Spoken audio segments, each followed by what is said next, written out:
Окей, стига сме говорили мисловни процеси, стига сме говорили пъзълни парчета, стига сме говорили принципи. Време е да запретнем ръкави и да почнем да бачкаме. Защото всичко започва с проучването и знанието. Всички тези пъзълни парчета, които обясних, всички градивни частици от историята, те вече съществуват. Въпросът е да узнаем за тях и да ги намерим.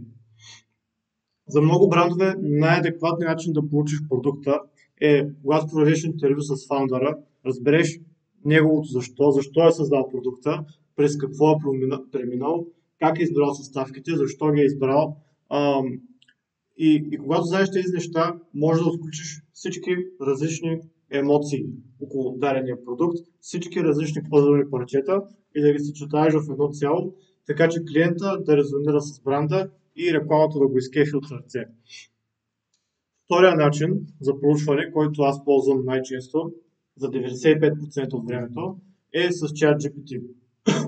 Защото когато можеш да получиш всичко, което поискаш с няколко клика, дава ти линкове към всички оригинални статии, от които взема информацията, така че да можеш да я провериш.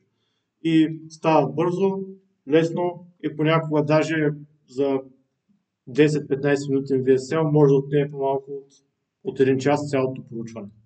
Но когато направим проучването, е важно да сме с супер отворено съзнание, да сме готови да учим нови неща, да нямаме напрежение в главата и е много хубаво да се прави като най-важното нещо. Реално това е целият процес. Писането на копирайтинга не е писане. То е канализиране на нашите знания и историята, която имаме в главата си, съответстващо с проучването, което сме направили. Затова, когато се прави проучване за позициониране на нов продукт, е много важно да сме отпочинали, да сме свежи и да сме отворени.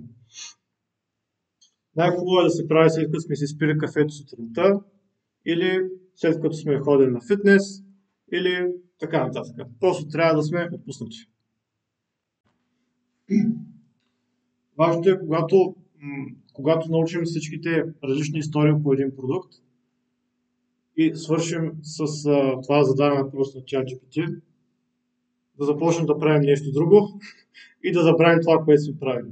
Защото тези знания почват да отлежават в главата и когато се събудим на следващия ден, историята сама си идва. Сами сме я сформирали в главата си и сме готови да изкараме на лист хартия или в този случай Google Docs. Окей, как става цялото нещо? Сега ще демистифицирам целият процес, защото е време за демонстрация.